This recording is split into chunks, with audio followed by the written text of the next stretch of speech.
வருமான வரி ரிட்டர்ன் தாக்கல் செய்து முடித்து விட்டீர்களா? ஆனால் ரீஃபண்ட் இன்னும் வங்கி கணக்கில் வரவில்லையே என்று பலருமே கவலைப்படுகிறார்கள். உண்மையில் ஐடிஆர் தாக்கல் செய்த உடனே ரீஃபண்ட் வராது.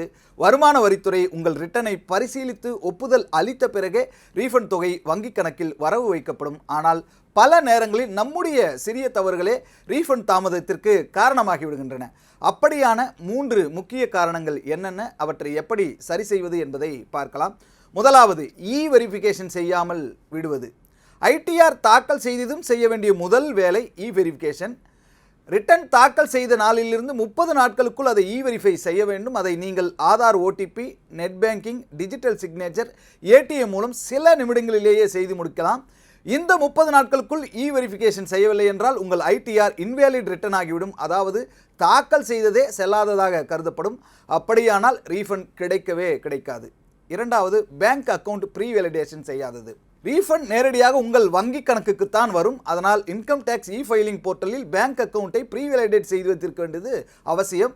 அதோடு பேன் சரியாக இணைக்கப்பட்டிருக்கிறதா, மொபைல் நம்பர் அப்டேட்டா, அக்கவுண்ட் நம்பர் சரியா, ஐஎஃப்எஸ்சி கோடு சரியா என்பதையும் உறுதி செய்ய வேண்டும். இந்த விவரங்களில் ஏதேனும் தவறு இருந்தால் வங்கி ரீஃபண்டை நிராகரித்துவிடும். இதைத்தான் ரீஃபண்ட் ஃபெயிலியர் என்று சொல்கிறார்கள்.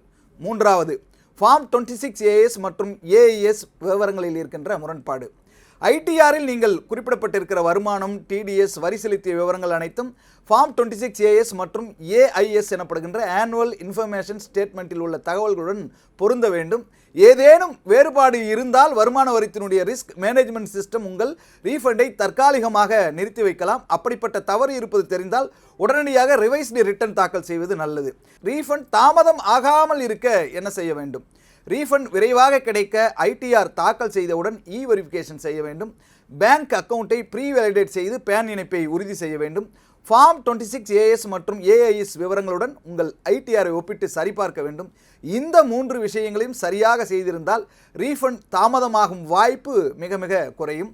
வருமான வரி ரீஃபண்ட் தாமதமாகிறது என்றால் எல்லா நேரமும் வருமான வரித்துறையே காரணம் என்று நினைக்க வேண்டாம். பல நேரங்களில் நம்முடைய சிறிய தவறுகள் தான் அதற்கு காரணமாக இருக்கும். எனவே ஐடிஆர் தாக்கல் செய்தவுடன் இந்த 3 விஷயங்களையும் கட்டாயம் சரிபாருங்கள். அப்போது உங்கள் ரீஃபண்ட் சிக்கல் இல்லாமல் வங்கி கணக்கிற்கு வருவதற்கான வாய்ப்பு அதிகரிக்கும்.